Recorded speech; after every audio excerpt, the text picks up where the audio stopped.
isang emosyon ang pag-ibig. Pero sa araw na ito, ang mahalagang mauunawaan natin hinggil sa pag-ibig, hindi na lamang ito isang emosyon. Ito ay isang matibay na desisyon.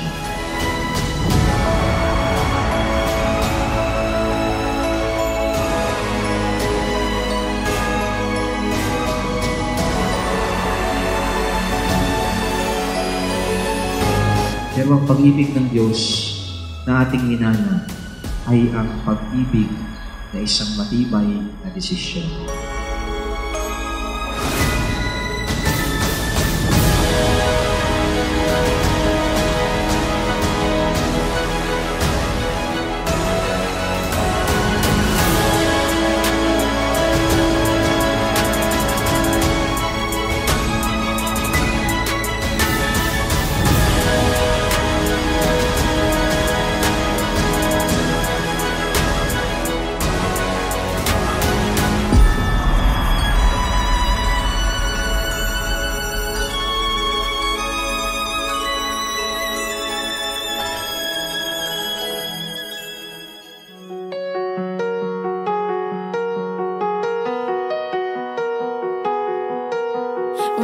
Honest, ako yung nag-first move. Hinanap ko siya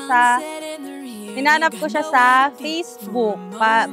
Parang may mutual friends kami nung isa sa kanyang mga katrabaho. Tapos, yun, sinearch ko lang siya ng sinearch hanggang makita ko siya din sa Facebook. Can you feel it too?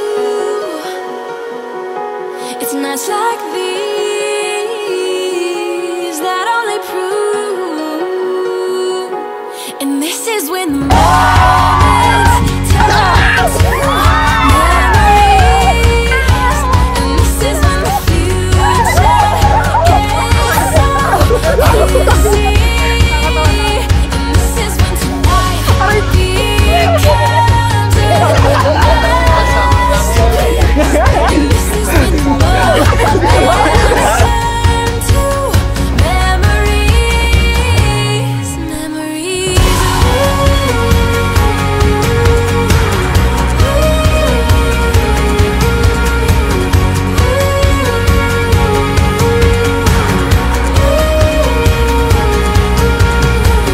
kahit hindi ako nagkakape, nabili ako ng kape. Para lang kahit gabing-gabi na. Punta ako sa kanilang kasi yan ay working student. Sa gabi nagtatrabaho. Yun doon. Tapos nakita ko yung nag-add sa akin. Nag-add siya sa akin. Hindi ko alam kung paano niya nalaman ang aking FB. Yun, hanggang sa chinat ko ng thumbs up. Yun, hanggang sa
Sinabi ng ating Panginoong Jesucristo sa kanyang mga alagad na patuloy umaalingaw-ngaw ang mensaheng ito. Ito ang aking utos, mag-ibigan kayo gaya ng pag-ibig ko sa inyo. Ngunit higit sa lahat, Jay at saka Janela, ito'y utos ng Diyos. Hindi ito isang mungkahi o suhestyon. Hindi natin narinig mula sa Kanya, sana mag-ibigan kayo gaya ng pag-ibig ko sa inyo. Hindi niya ito pawang ninanais lamang o hinahangad na mangyari sa atin. Ito ay Kanyang iniutos. Oras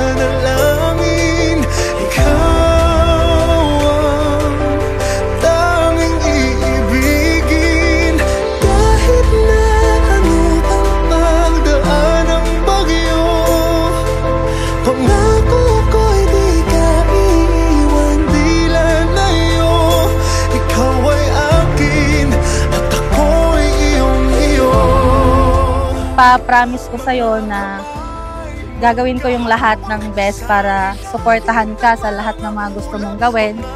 Tapos promise ko din na from now on, magiging mabait na ako sa'yo ng slight. Iwan kahit sa dilim, pangako ko sa'yo, ako